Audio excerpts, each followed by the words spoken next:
Es sobre líquido cefalorraquídeo. Antes de hablar sobre el líquido cefalorraquídeo, vamos a decir unas breves palabras sobre las meninges. La clase de hoy es líquido cefalorraquídeo y barrera hematoencefálica. Entonces comenzamos con las meninges. Ustedes saben, las meninges son unas envolturas. Son 3 capas, está formada por 3 capas: la dura madre, el aracnoides y la pía madre, que recubren todo el sistema nervioso central, la masa encefálica, o sea, todo lo que está en la cavidad intracraneal y lo que está en el canal medular, que esas son las meninges espinales. Aquí vemos las meninges, las 3 capas. Esta es la capa de la piel, este es el periósteo, este es el hueso del cráneo. Y aquí empieza la primera capa, la capa más externa, que es la dura madre, que es la madura y está compuesta por 2 subcapas. Una que está más pegada al periósteo, que le llaman la capa periosteal, y la otra que está más pegada hacia adentro, que es la capa meningial. Luego, debajo de la dura está el espacio subdural, es un espacio potencial, o sea, existe pero no está lleno de nada, es un espacio, pero ese espacio es importante tenerlo subdural, o sea, debajo de la dura, entre la dura y la aracnoides, porque ese es un sitio donde se pueden acumular sangre. Por ejemplo, un traumatismo encefalocraniano, ahí se puede, en el espacio subdural, se puede acumular sangre, se forma un hematoma subdural, se llama, que es muy importante porque tiene una clínica, como ustedes ya verán más adelante cuando llegue en el capítulo de clínica. Es un hematoma que no se forma tan de inmediato, tan rápido como el epidural, que sí es afuera de la dura. Es de sangre, el subdural por lo general es de sangre venosa, se forma poco a poco y puede dar sintomatología a las pocas semanas, a los pocos días, a los pocos meses de producido un traumatismo encefalocraniano. En cambio, el epidural sí da dentro de las 24 horas y es sangre. ¿Y por qué es tan rápida su manifestación? Porque es sangre arterial y por lo general es por cuando el traumatismo ha producido un daño, una ruptura de la arteria meningia media. Ese es cuando se forma el hematoma epidural, que es por lo general en la convexidad, y es un cuadro más agudo, más grave. En cambio, el subdural muchas veces pasa desapercibido, tiene una evolución media ondulante, entonces da síntomas, después se mejora solito, después otra vez aparece. Inclusive es más frecuente en personas mayores, en viejitos, y puede producir un deterioro cognitivo, o sea, un cuadro demencial, y puede ser causa de una demencia. Entonces, por eso a las demencias hay que estudiarlas todos con imágenes inclusive, porque puede ser una causa potencialmente curable, porque se drena el hematoma subdural y se van los síntomas de deterioro cognitivo, siempre y cuando los síntomas no hayan durado mucho tiempo, no hay persistido. Bueno, entonces tendríamos las 3 capas: la dura madre, la aracnoides, que es la segunda por donde circula el líquido subaracnoideo, por donde circula el líquido cefalorraquídeo, y en este espacio es donde se rompen los aneurismas, donde se colocan, donde se deposita la sangre, una hemorragia de un aneurisma. Y por último, la pía madre, que es la más delgadita, esta que está pegada al parénquima cerebral. Esta es la pía, yendo de adentro hacia afuera, es muy delgadita, muy vascularizada y pegada a la corteza.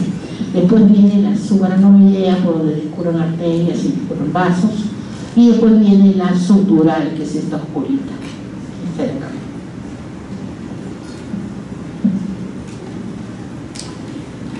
Luego ya pasamos al líquido cefalorraquídeo.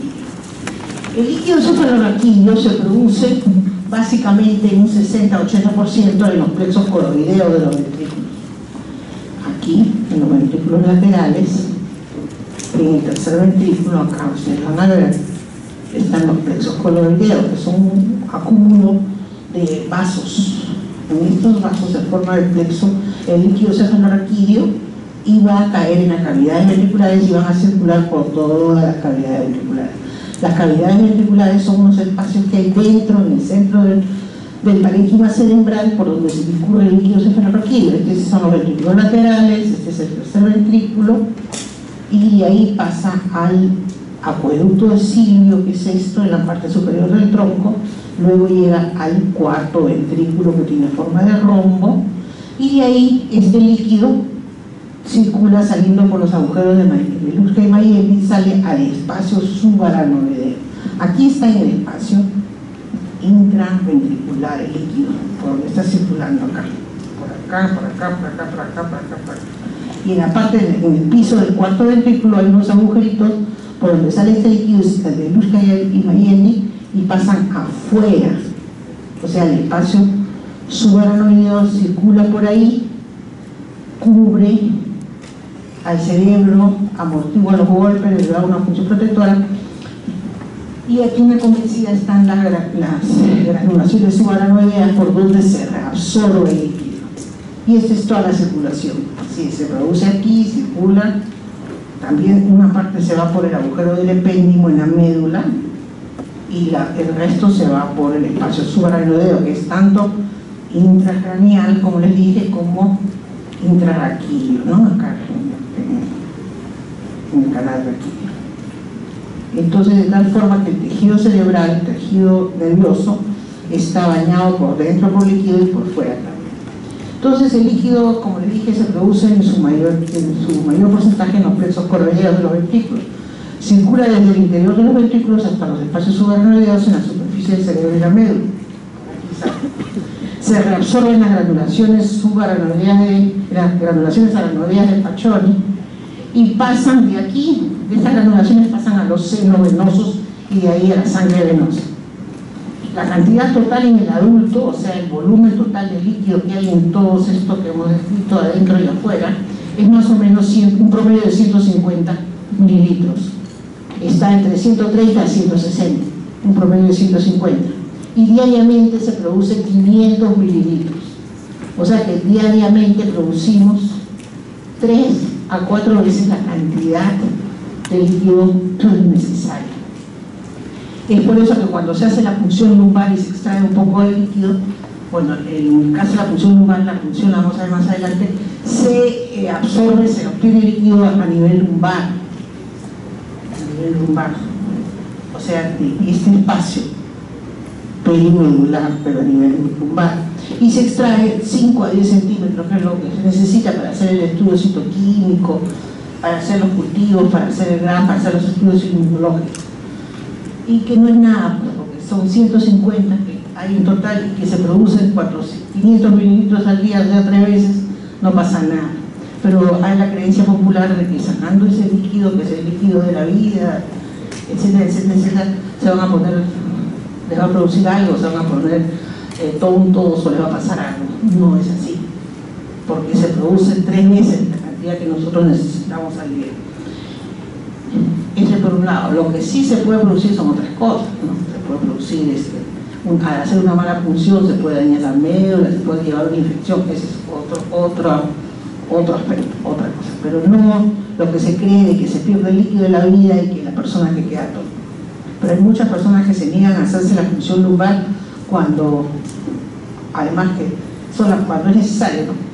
Porque además se debe hacer eso, también es un procedimiento invasivo y se debe hacer solamente cuando uno considera que es indispensable, como por ejemplo ante la sospecha de una meningitis. ¿Cuáles son las funciones del líquido cefalorraquídeo? El líquido cefalorraquídeo envuelve por completo a la médula del cerebro, ya lo hemos dicho. O sea que tiene un mecanismo protector antichoque que lo protege de los traumatismos. Es como un colchoncito de agua que está protegiendo tanto el cerebro como la médula. Sirve también de vehículo para transportar nutrientes al cerebro y eliminar también sacar los desechos. Y además, por último, compensa los cambios de volumen de la sangre intracraneal y con el fin de evitar incrementos excesivos de presión. ¿Qué significa esto? Ustedes saben que el cerebro está en el cráneo es una cavidad ósea rígida, ya cuando es una persona adulta, ya se han soldado las suturas, y entonces tiene un volumen determinado, y adentro está el cerebro, adentro está la sangre que circula, y adentro está el líquido cefalorraquídeo que circula. Entonces, cuando por ejemplo ocurre algo, digamos una hemorragia intracerebral por un hematoma, por una ruptura de aneurisma, entonces quiere decir que va a haber masa, el compartimento de sangre va a crecer, va a ser más grande de lo normal. Entonces, cuando no es muy grande, puede compensarlo con el líquido, o sea, un poco de líquido se queda afuera, y hemos dicho que el líquido también circula por alrededor de la médula, entonces ese excedente se queda afuera por la médula y compensa, pero solo hasta cierto límite, como vamos a ver. Por eso es que sirve como para compensar en algunos casos los cambios de volumen de la sangre intracraneal. Aquí tenemos un dibujo que muestra los ventrículos, las cavidades ventriculares. Esto está dentro del parénquima cerebral. Estos son los ventrículos laterales. Esto que parece una C, ¿sí? Que son los ventrículos laterales. Como ustedes ven, tienen un cuerno que le llamamos acá, que es frontal, que está arriba, uno temporal, que está abajo, que justo está en el lóbulo temporal, esto que está en el lóbulo frontal, frontoparietal, y este que va para atrás, que está en el lóbulo occipital. Entonces, estos son los cuernos anteriores, el cuerno temporal y el cuerno posterior occipital del primero y segundo. O sea, hay uno derecho y hay otro izquierdo. Entonces, uno es el primero y el otro es el segundo ventrículo. Estos dos ventrículos se comunican, miren ustedes, en el medio con un tercer ventrículo que está más o menos a la altura del encéfalo, es único, que está en el centro. Este tercer ventrículo se continúa y se comunica, sabemos, con un conducto que es el acueducto de Silvio, que recorre la parte más alta del tronco. Acá miren, acá es el acueducto de Silvio. Estos son primero y segundo ventrículo, tercer ventrículo, acueducto de Silvio, y llega hasta el cuarto ventrículo, que está justo delante del cerebelo y con una parte en la parte posterior del tronco, protuberancia, un poquito de mesencéfalo, protuberancia y bulbo. Ese es el cuarto ventrículo. Y de este cuarto ventrículo es por donde sale el líquido. Una parte continúa por el conducto del epéndimo de la médula acá, y otra va a salir en la parte externa del cerebro. Por acá sale del cerebro y de la médula. Por eso es un colchoncito de agua que protege la masa encefálica y a la médula.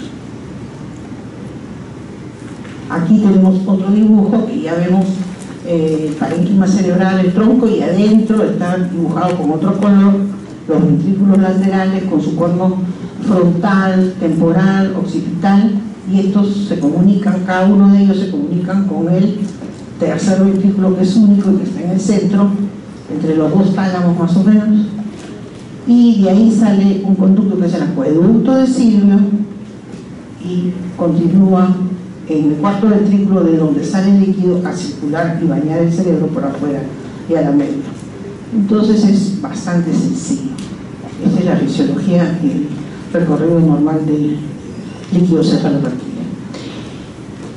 En el adulto, el volumen intracraneal promedio, o sea, ahora vamos a hablar del volumen intracraneal. Les había dicho que el cráneo es una cavidad cerrada, pero que contiene la masa, el volumen de la masa encefálica, que es más o menos 1400, el volumen de líquido, que es más o menos 160, 150, y el volumen de la sangre, que es 150.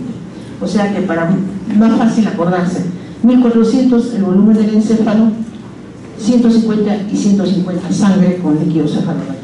Eso es en condiciones normales. Si aumenta por ahora el motivo por un hematoma, acá la sangre 50 centímetros más, este le va a ceder espacio al líquido cefalorraquídeo. Si este es el total del volumen intracraneal, aquí tenemos 1400 la masa encefálica, 150 la sangre y 160 a 150 el líquido cefalorraquídeo. ¿Cómo es que se forma el líquido cefalorraquídeo? El líquido es una mezcla de la secreción, hemos dicho que se forma en los plexos coroideos básicamente. Entonces, fundamentalmente el 80%, 60-80% de los plexos coroideos, como capilares, como un penacho de vasos. Y más, además a eso, el resto está formado por el fluido intersticial derivado de los capilares parenquimales, o sea, el fluido, lo que sale del parénquima cerebral y los procesos metabólicos celulares, ¿no? Intracelulares. En condiciones normales el plexo produce el 60%, o sea, los 2/3, y extracoroidalmente, o sea, de la parte intersticial, el 40%. O sea, de los vasos sanguíneos, de regiones suprapendimarias, región pial, epéndimo y espacios perivasculares sale el otro 40%. La tasa de promedio, como dije, del líquido cefalorraquídeo en 24 horas es más o menos 500 mililitros al día. La totalidad se renueva 4 a 5 veces al día. Y aquí ya en un dibujo más grande podemos ver que acá en los plexos, estos rosaditos, se forman de los ventrículos laterales y del tercer ventrículo se forma el líquido cefalorraquídeo, el 60%, o sea, las 2/3 partes del líquido. El resto viene de los capilares del parénquima. Circula por los ventrículos laterales y por este agujero pasa al tercer ventrículo, por el agujero del módulo, pasa acá al tercer ventrículo. El tercer ventrículo pasa por este acueducto, por este conductito que es la parte alta, que se dice en la parte alta del tronco hasta el bulbo, ¿no? Donde termina el acueducto, sigue el cuarto ventrículo y en el bulbo ya acaba el cuarto ventrículo. De aquí, del piso del cuarto ventrículo, va a salir a dañar por la parte externa al parénquima. Pero aquí en la convexiva se va a encontrar con las velocidades o denominaciones subaranoideas, porque es por donde de aquí pasa la sangre venosa a los senos durables. Este es el seno longitudinal superior, un seno venoso. Y todos estos senos van a drenar a la vena profunda del cerebro y de ahí ya pasa a la yugular. Y así se completa el ciclo.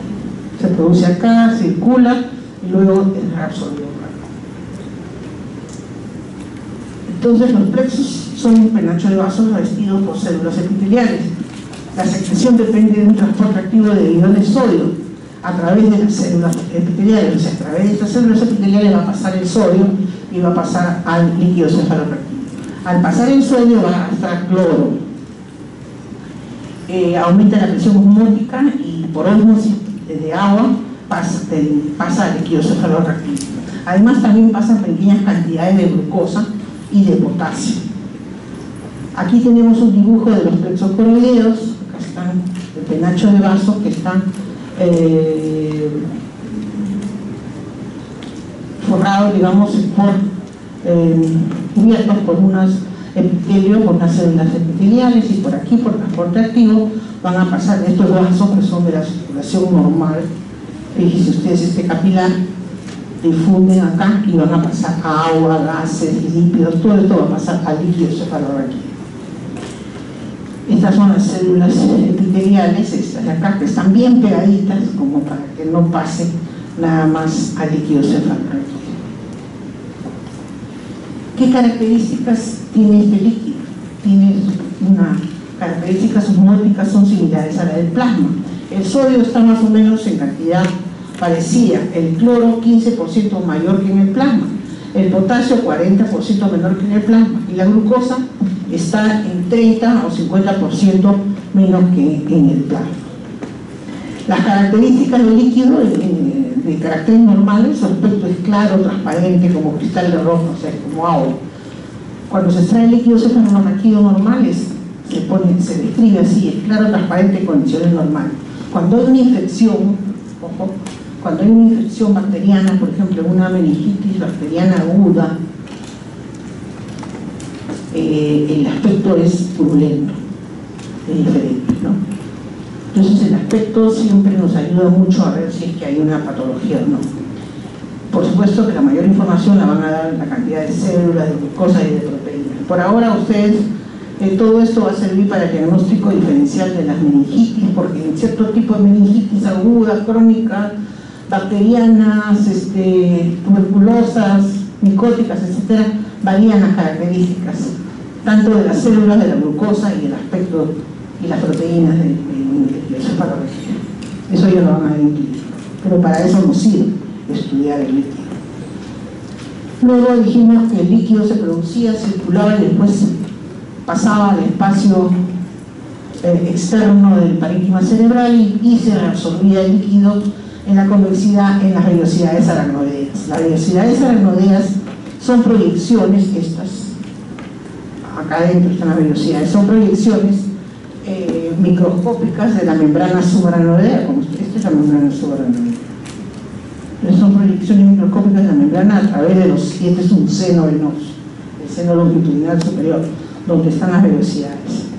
Y las glandulaciones son un conjunto de vellosidades. Acá hay un grupo de vellosidades. Por aquí se produce un movimiento de agua en ambos sentidos, absorción de solutos, y hay un drenaje lineal con la presión. O sea, y aquí pasa acá, porque acá está a mayor presión. Hay un drenaje lineal. Aquí tenemos un dibujo, dos dibujos, ¿no? Uno a color y otro en blanco y negro, en que se esquematiza cómo es una vellosidad aracnoidea, y vean ustedes cómo está sumergida en el seno longitudinal superior y sale de la capa del aracnoide, ¿no? Aquí vemos cómo es el transporte del líquido cefalorraquídeo en las velocidades subaracnoideas. Aquí está el espacio cefalorraquídeo y acá está el seno venoso, la sangre venosa. Y estas son las células de la velocidad aracnoidea. Entonces el líquido se forma como una vacuola que ingresa a las células aracnoideas de la velocidad, y de ahí se va a formar más grande, va a crecer esta vesícula, va a crecer, va a llegar al otro lado, o sea, al lado de la sangre venosa, y se va a abrir y va a salir. Y así es como se transportan los líquidos o las sustancias por las velocidades aracnoideas, como se reabsorben y pasan a los senos venosos. La presión promedio del líquido cefalorraquídeo es de 13 milímetros de agua, pero hay un rango entre 6,5 hasta 19,5. Cuando ya llega a 20, decimos que hay aumento de la presión del líquido cefalorraquídeo. ¿Y cómo se obtiene el líquido? Se puede obtener por punción cisternal, o sea, para arriba, pero eso se hace en situaciones muy, muy especiales. Pero lo común es cómo se obtiene el líquido por una punción lumbar, que es más asequible. Ahora, ¿en qué condiciones está indicado la punción lumbar? ¿Cuándo es que se hace? Cuando por algún motivo hay que medir la presión. Por ejemplo, si nosotros hay entidades que se llama la hidrocefalia a presión normal, o sea que el paciente tiene hidrocefalia, pero no es hipertensiva, sino es a presión normal, y hay otras en que hay hipertensión endocraniana y hay necesidad de verla, ¿no?, para ver qué válvula se le va a poner a ese paciente que tiene hidrocefalia cuando lo opere. Entonces, cuando hay necesidad de medir la presión, ahí se hace una punción lumbar, la presión raquídea se llama, ¿no? Cuando también la otra situación, que es la más importante para el estudio del líquido cefalorraquídeo, o sea, cuando uno sospecha meningitis.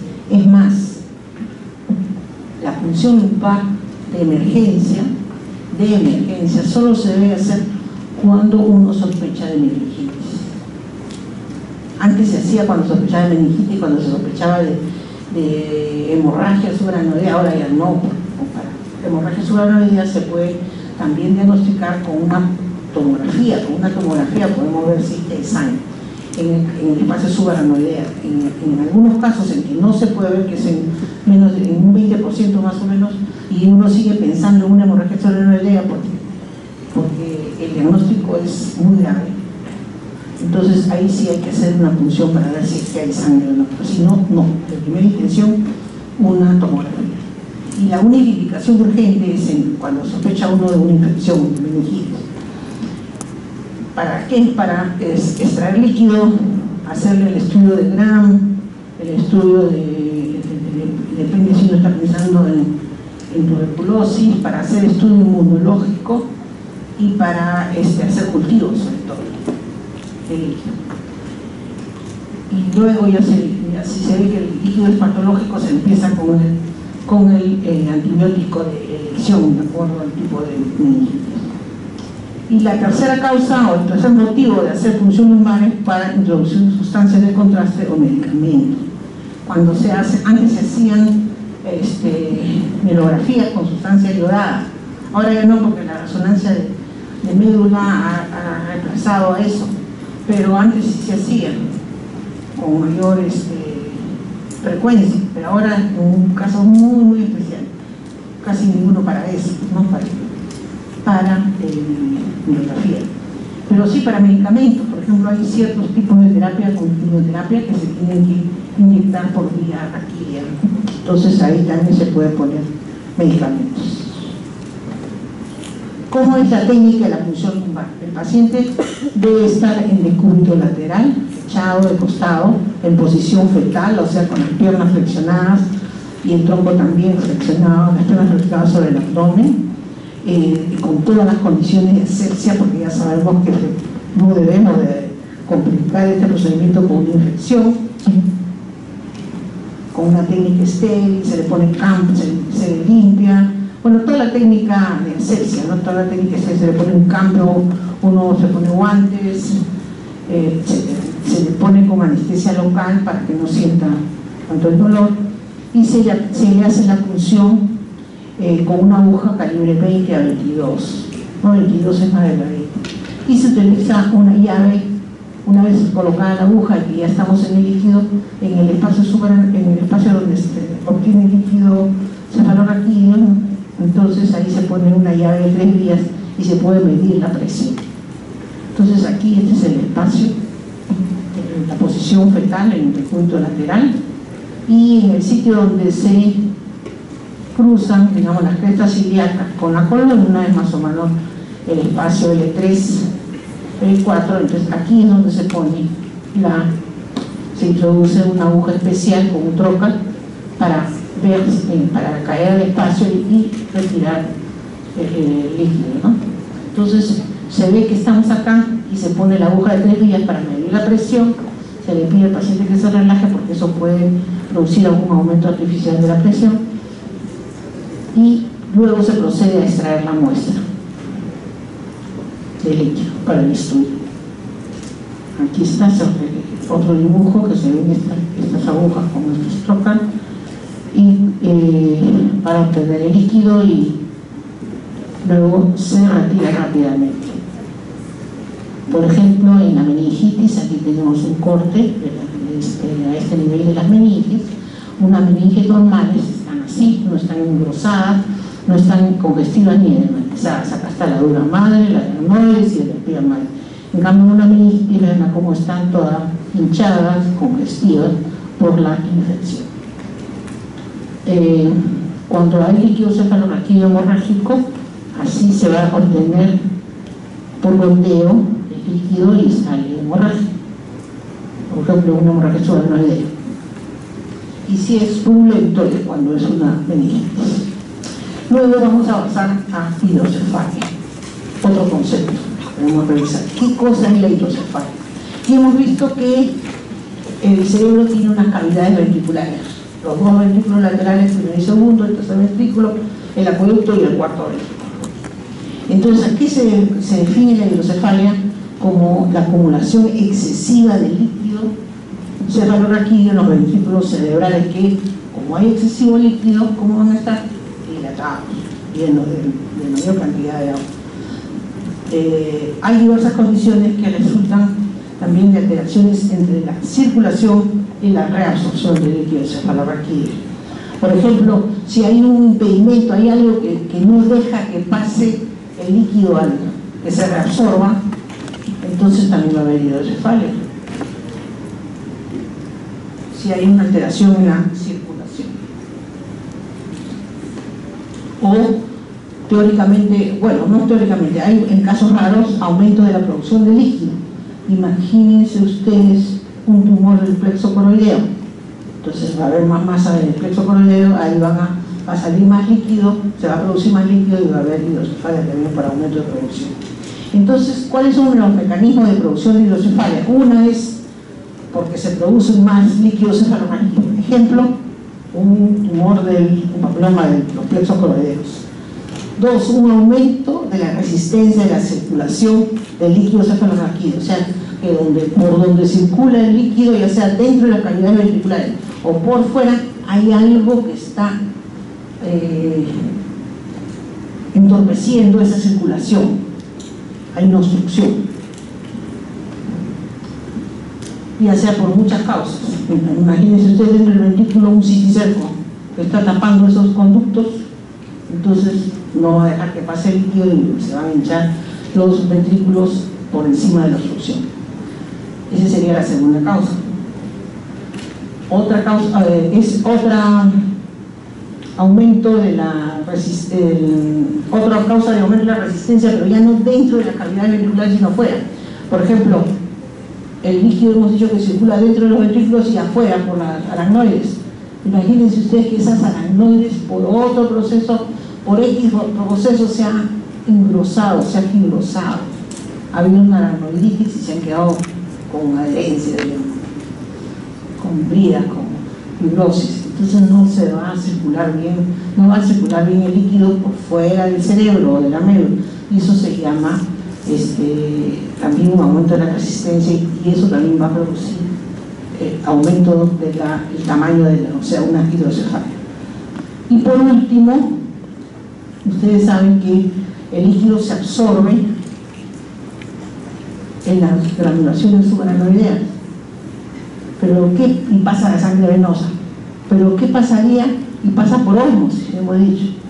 Pero ¿qué sucedería si dentro de la cavidad de los senos venosos hay aumento de la presión venosa?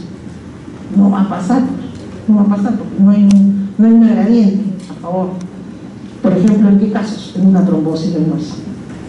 Supongamos una trombosis del seno longitudinal por agua motilitivo, una tromboflebitis, una trombosis por un problema de coagulación, de lo que sea, va a producir un aumento de la resistencia, o sea, una menor absorción. O sea, ¿cuáles son los tres mecanismos básicos de hidrocefalia? Una, porque hay más líquido, hiperproducción. Dos, porque no circula bien, hay una obstrucción. Y tres, porque no se reabsorbe bien. ¿Por qué? Porque hay un aumento de la presión venosa, como las trombosis venosas.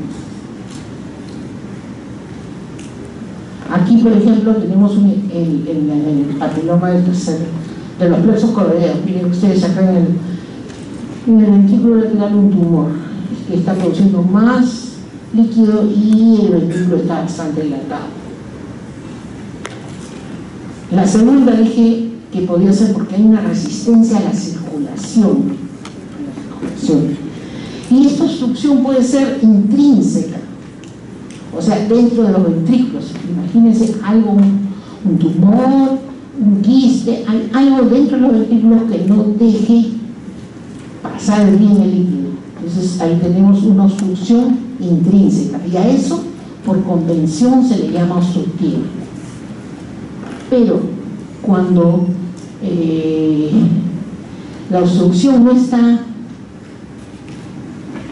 en los ventrículos sino afuera, en el espacio subaracnoideo, se le llama no obstructiva.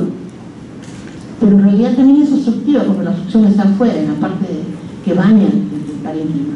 Entonces ese es el aracnoiditis que les he explicado, ¿no? Que la aracnoiditis se puede presentar, esas adherencias, esa vía se puede presentar después de una meningitis cualquiera, purulenta, por citicerco, que es lo más frecuente, o por una hemorragia subaracnoidea. O sea, un paciente ha tenido un aneurisma, sangrado, tuvo la sangre ahí en el espacio subaracnoideo, lo inflamó y dejó adherencias. O sea, cualquiera de las causas de aracnoiditis. Y por último puede haber otra hidrocefalia, otro tipo de hidrocefalia, que no es necesariamente por una obstrucción de la menor absorción, sino porque se llama ex vacuo. Aquí llamamos ex vacuo. Es ex vacuo es porque hay hidrocefalia, aumentan las cavidades ventriculares. ¿Por qué? Porque la corteza y el cerebro, por alguna razón, se ha atrofiado. Entonces, si se disminuye la masa encefálica por X motivos, por general por enfermedades degenerativas, una demencia de Alzheimer o una demencia en que hay atrofia cortical, entonces va a haber más espacio para que los ventrículos se dilaten, crezcan. Tienen más espacio, entonces se van a llenar más de líquido. Y esa es la secundaria atrofia cortical. Entonces, esto es un examen normal, miren ustedes. Aquí no hay, es una tomografía que es normal, los ventrículos son así más o menos, estos son los ventrículos laterales, este es el tercer ventrículo. Estas son las cisternas de atrás de la base. Aquí, por ejemplo, ustedes ven que estos ventrículos están un poquito más grandes y este está mucho más grande. Todo lo que está de este lado, ahí, está más grande. Y acá en este sitio está colapsado, miren, está o del mismo tamaño normal o más chiquitito, más chiquitito. Y además vemos que esto que está pintadito acá de blanco es la hoz del cerebro. Y vean ustedes la meninge de la hoz. Entonces, esto está volteado, está así, miren. O sea, quiere decir que acá que estaba así derechito, que es normal, aquí hay algo que lo está empujando de este lado hacia de derecha a izquierda. ¿Qué cosa puede ser? Es esto. Vemos aquí que entre el cráneo y la masa encefálica, bajo las meninges, hay un hematoma subdural. Miren, tremendo hematoma. Todo esto es hematoma que está acá afuera comprimiendo y desplazando este hemisferio hacia el otro lado. Y está produciendo una obstrucción por una compresión, una obstrucción extrínseca, porque no está acá adentro, sino fuera, extrínseca del cerebro. Y esta es la hidrocefalia a presión normal, en que miren, semejante dilatación y es porque hay atrofia. Acá no se nota mucho la atrofia. Vamos a ver en otro slide que se ve mejor. Es más demostrativo lo de la atrofia. Aquí, por ejemplo, hay una hidrocefalia obstructiva, o sea que está dentro de las cavidades ventriculares. ¿Y por qué? Miren el tercer ventrículo, aquí hay un cisticerco que está tapando esto y está produciendo dilatación de los ventrículos laterales. Aquí también hay otro cisticerco, y acá. Es una cisticercosis intraventricular. Y aquí vemos una hidrocefalia de bajo, que vemos que los ventrículos están grandazos, pero ¿qué vemos también? Que miren acá los surcos, ¿cuánto espacio hay acá? Esto es líquido, líquido. ¿Por qué líquido? Porque esta corteza está bien adelgazada, bien atrófica. Entonces hay atrofia y hay hidrocefalia. Cuando vemos atrofia, acá se nota más, atrofia cortical, miren la masa encefálica que chiquita. Y esto con dilatación ventricular decimos, esto es una hidrocefalia bajo, o sea que acá no se pone válvula, no se hace nada, ahí quedó, eso ya quedó. Por algún motivo ha habido pérdida de parénquima cerebral. Luego pasamos, ya acabamos con meninge, líquido cefaloraquídeo y con hidrocefalia. Ahora, por último, vamos a revisar lo que es la barrera hematoencefálica.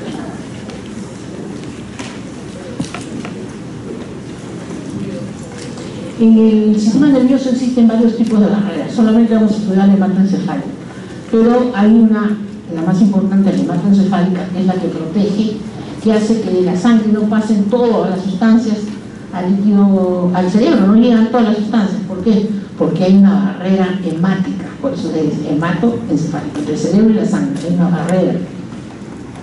¿Quién es el que comunica la sangre con el cerebro? Pues la circulación, los capilares. Y van a ver que esos capilares son diferentes, los capilares en el sistema nervioso son diferentes a los capilares en el resto del cuerpo y son especiales para que no pase cualquier sustancia al cerebro. Es por eso que ustedes han visto que cuando hay meningitis se puede usar cualquier antibiótico. Hay antibióticos que pasan a la barrera hematoencefálica como la penicilina, la streptomicina, pasan, pero hay otros que no. Entonces eso no hay que usarlo porque no van a llegar, no van a hacer nada. Luego hay una barrera hematoraquídea, que es la que está entre la sangre y el líquido encefalorraquídeo, que es la que acabamos de ver, que es la de los plexos coroideos, ¿no es cierto?, y el espacio intraventricular. Luego el hematoneural, que está en los nervios periféricos, o sea, los nervios que salen de la médula, tienen también su envoltura de líquido cefalorraquídeo, tiene su meninge, entonces ahí también hay una barrera hematoneural, por ahí pueden pasar, ¿sí? Hematorretinal igual, hay entre el endotelio vascular, o sea, el endotelio de la retina no es igual que el endotelio del resto del cuerpo, y el epitelio pigmentario, porque ahí lo que tiene que ver es el epitelio pigmentario. ¿Se acuerdan que habíamos dicho en la clase de receptores que el epitelio pigmentario es el que proveía del pigmento a los fotorreceptores para que se puedan decolorar, puede actuar la luz ahí, por acción de la luz se puede colorar y se estimulan los pigmentos. Entonces ahí hay otra barrera. Y por último la hematolaberíntica, que es en el oído interno donde está el laberinto. Bueno, hablamos sobre la barrera hematoencefálica. La barrera hematoencefálica es una unidad neurovascular formada por tres componentes: las células endoteliales, como cualquier capilar, las neuronas, hay un tipo de neuronas que vamos a encontrar aquí, la glia, las neuronas de todo el cerebro y la glia. Existen en casi todo el encéfalo la barrera hematoencefálica, menos en ciertas áreas, como por ejemplo el hipotálamo, o sea, en ciertas partes del encéfalo, hipotálamo, hipófisis y epífisis, y en la área postrema. La área postrema es la parte del piso del cuarto ventrículo. Entonces, solamente en estas 3-4 estructuras no hay barrera hematoencefálica, en el resto del sistema nervioso sí. La barrera, ¿cuáles son las funciones de esta barrera? Es una barrera física, anatómica, una barrera bioquímica y una interfase regulatoria. ¿Qué quiere decir que es una barrera física anatómica? Porque sirve para proteger, es una barrera para que protege el cerebro de la sangre. ¿Y cómo lo hace? Por medio de los capilares, que son especiales. ¿Y por qué son especiales? Porque tienen, las células endoteliales están bien pegadas, tienen unas uniones muy estrechas, es diferente a las uniones laxas que tiene cualquier capilar en el organismo. Y además porque hay unas células especiales, pericitos, que son un tipo de células, de neuronas, de glias, que van a reemplazar a las células endoteliales dañadas. O sea, ahora vamos a ver cuando veamos la anatomía, la estructura de la barrera, van a ver que hay siempre una célula que está de más, un pericito, que está ahí por si acaso, se malogra una célula endotelial, inmediatamente la reemplaza. Y no se malogra esa barrera física anatómica. Es una barrera bioquímica, ¿por qué? Porque hay un transporte selectivo a través de las células endoteliales de acuerdo a las enzimas que tienen, ¿no? Y así la MAO, la monoaminoxidasa, protege al sistema nervioso de las descargas de epinefrina. ¿Se acuerdan que en la situación de estrés hay una descarga de epinefrina en todo el sistema y en todo el organismo, y se produce taquicardia, aumenta la fuerza, el metabolismo, etcétera, etcétera, etcétera? Esta enzima, MAO, va a proteger al sistema nervioso de la epinefrina, porque si no, imagínense cómo estaría el sistema nervioso todo cargado de este neurotransmisor, del pase de grandes cantidades de neurotransmisor. Y es una interfase regulatoria, porque ¿por qué? Porque interviene en el metabolismo o en la modificación de las sustancias de la sangre, glucosa, aminoácidos. O sea, para que las sustancias de la sangre pasen, tienen que pasar por las mismas células del endotelio, y ahí hay unas enzimas, hay unas sustancias que van a regular mediante unos sistemas enzimáticos la cantidad de glucosa y de aminoácidos que van a pasar, o qué tipo de aminoácidos pasan. ¿Cómo está formado? ¿Cuál es la anatomía de la barrera? Está formado por 3 elementos, como le dije. Es la microcirculación cerebral, y está formado por células endoteliales con uniones intracelulares muy estrechas, bien pegaditas. Los pericitos, que son células microgliales fagocíticas encargadas de mantener la homeostasis. O sea, si falta una célula endotelial, se muere, se daña, lo que fuera, un pericito va a reemplazar a la célula endotelial dañada y va a cumplir las funciones, se va a convertir en célula endotelial. Y por último tiene al astrocito con sus procesos gliales. ¿Se acuerdan que el astrocito está en está en las sinapsis cuidando, proveyendo de potasio, dándole insumos para la neurotransmisión y chequeando qué es lo que pasa, degradando los neurotransmisores que han quedado de más. El astrocito lo degrada, lo metaboliza, lo absorbe. Entonces también estos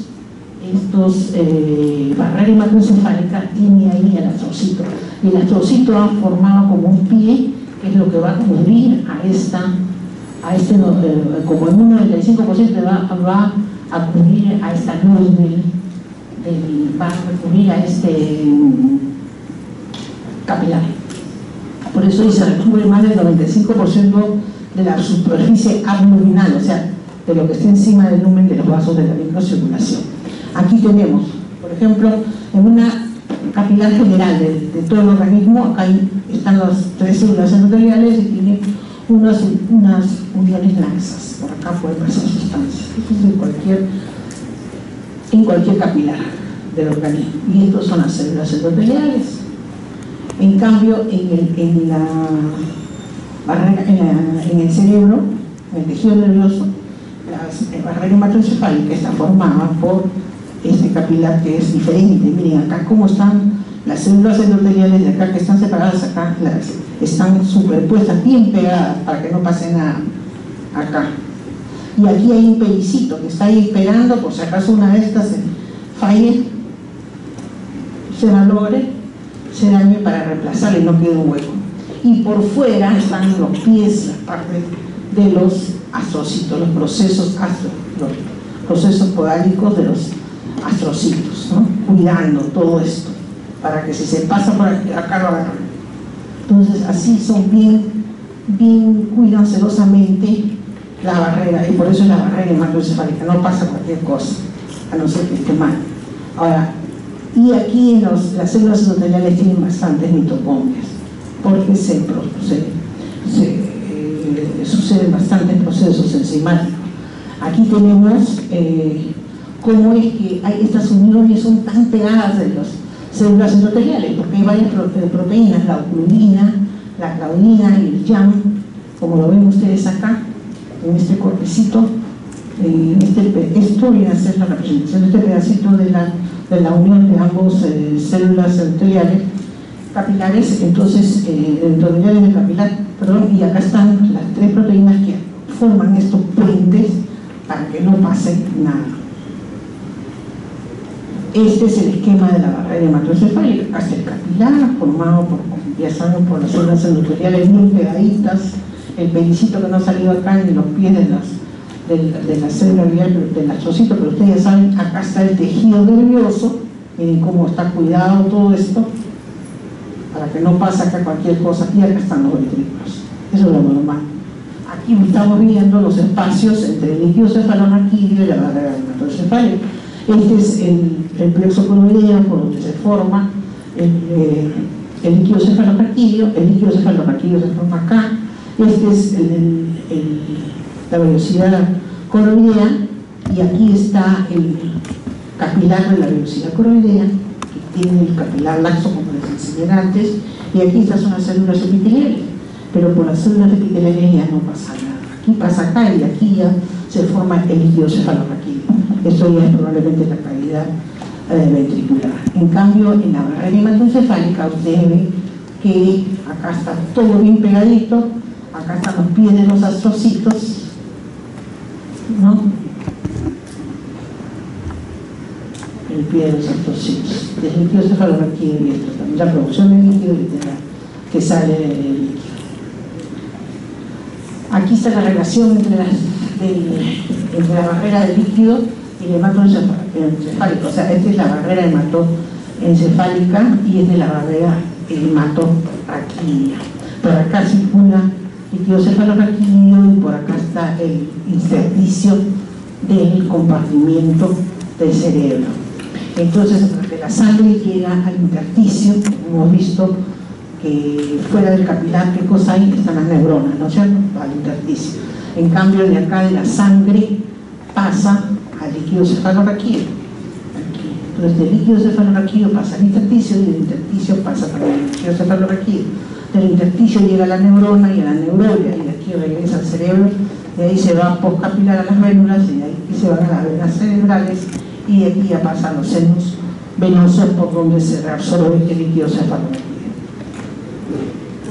Esta es la barrera hematorraquídea, que es el plexo coroideo con la célula epitelial acá, y aquí pasa al líquido, al ventrículo. Acá están cómo pasan las sustancias, ven, a través de la célula epitelial. Y la barrera hematoencefálica, las células endoteliales de los capilares tienen un transporte vesicular escaso, no están fenestradas, están interconectados por complejos de unión muy estrecho con alta resistencia y bloquean la difusión a través de la pared. Esto es en la barrera hematoencefálica. ¿Por qué? Porque hay una selectividad de la barrera hematoencefálica. El desarrollo y funcionamiento normal del encéfalo requiere de una cantidad elevada de ciertos componentes que deben de cruzar los vasos de la microcirculación cerebral. Y estos elementos que deben de llegar al sistema nervioso en la actividad se consigue de tres formas.